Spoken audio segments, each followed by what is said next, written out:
But she's very tolerant. Yeah.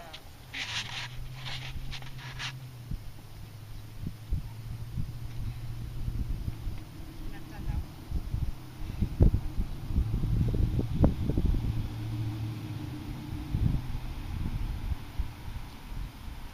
But, I mean, you could take her and show her, certainly through first level, and maybe even second level.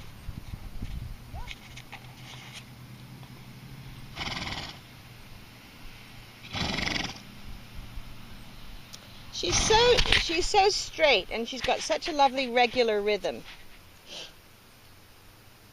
She's a good girl. I mean, you know, when you guys first started riding her, she was basically a husband horse. I mean, you weren't as heavy as a husband might be, or if you're thinking Tim. Yeah. But she put up with you guys. No, she didn't. She totally did. You know, and I mean, you know, I'm not trying to be rude or anything, but Laurie was barely posting to the trot, really. Right. Not being rude. Those are the facts, Mac. That's what makes today so sweet. That's I why. know, it's fantastic. You know what we ought to do? I mean, if you are set on selling her, we should do some comparison.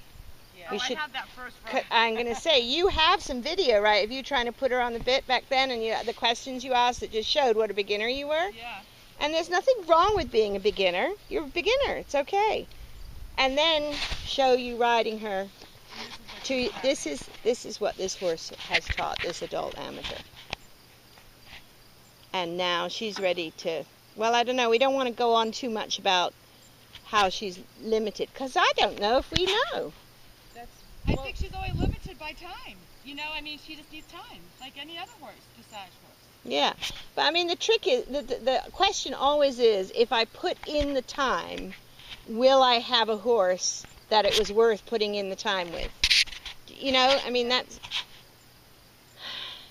she doesn't have a ton of suspension. She has some, but she doesn't have a ton of it, which makes her rideable for beginners. Exactly. But for instance, Laurie, I think that she's better than Pocket. Oh, I do too. Oh no, by far. You know, she doesn't have the half pass and all that, but it'll come. See, I don't think that that's because she can't physically do them. No, I think it's because she hasn't learned how to do yeah, them. Exactly. Yes. That's all. It's just time. Right. No, I like Mel much better than I like Pocket. Pocket. So, I mean, you know, you could, I mean, what you're doing now, riding those things on horses that know how to do them so that you know how they feel. Right. And then when you know how they feel, then you can recreate that on her. Right. And if you get stuck, then you ship her to a professional rider. Well, that's what I'm thinking, you know, just maybe. But I don't mean send her forever, Deb. I mean, no. but like just for a day. Go take her to Utah and have a lesson. Yeah. Oh, yeah. Take her to Jan and have a lesson. Well, I was thinking Jan because it's closer. Yeah. Yeah, Jan would definitely be making Yeah. And then she could hop on her. And then you're getting her more trailer experience and you're doing all that. other stuff that she Exactly. still needs to Exactly. do. Exactly. And then you sell her, you know, when you've got her up to second level or whatever, and you find that she is physically limited, then you sell her. Yeah, but we don't know that she is. I know, maybe she isn't. Maybe she's going to go on and be brilliant.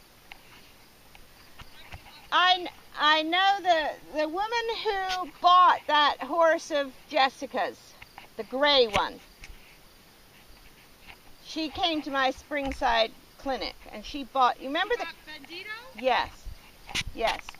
And she is not nearly as good a rider as either of you two. And what was he? What, 35,000? Yeah, and she ended up probably selling for 22. How do you know that? Because he was listed at 22. Oh, okay. All right. So to me, Mel, well, I like Mel better than him. Yeah, I did too. So but what's the point of that story? The point of that story is that you totally could sell her for 20 now, maybe more. But the other point is that What are you going to get for 20 that's better than her? exactly, I understand. exactly.